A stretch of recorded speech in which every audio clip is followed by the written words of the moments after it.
Bonjour, donc voici le petit texte que je vous propose aujourd'hui.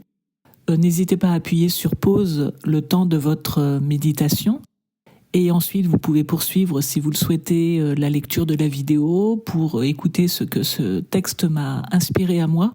Mais vraiment, ce n'est pas une obligation, sentez-vous absolument libre. Le plus important, c'est vraiment ce que le texte vous dit à vous.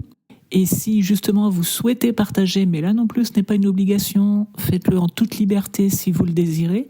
Donc si vous souhaitez partager ce que le texte vous a inspiré, n'hésitez pas à le faire en commentaire.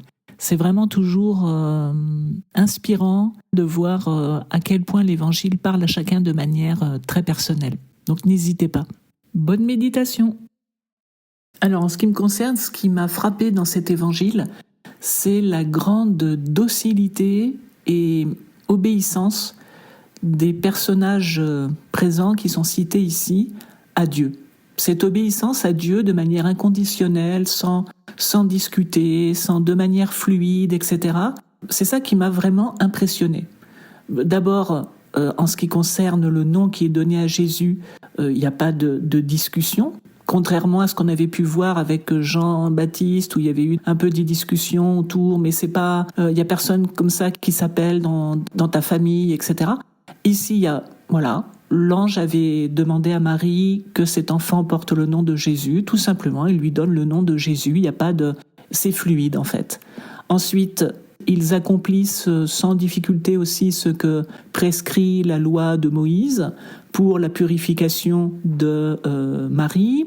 La présentation de Jésus au temple, d'après ma petite note, elle n'était pas obligatoire, mais en tout cas, ils la font, avec la consécration de Jésus en tant que premier-né à Dieu. Là aussi, c'est très fluide. Et puis, Siméon, guidé par l'Esprit Saint, vient à ce moment-là aussi, lui aussi, dans une obéissance simple, efficace, fluide, à l'Esprit de Dieu. Et donc là, je trouve qu'on a vraiment une triple obéissance en fait à Dieu qui se manifeste, une triple docilité à Dieu qui se manifeste, à Dieu dans sa parole, dans ce qu'il a pu dire, dans les interventions qu'il a pu faire dans la vie donc de Marie avec le nom de Jésus, à travers sa parole, le respect de sa parole et de la loi qu'il a donnée, et puis lorsqu'il se manifeste à travers l'Esprit Saint pour guider.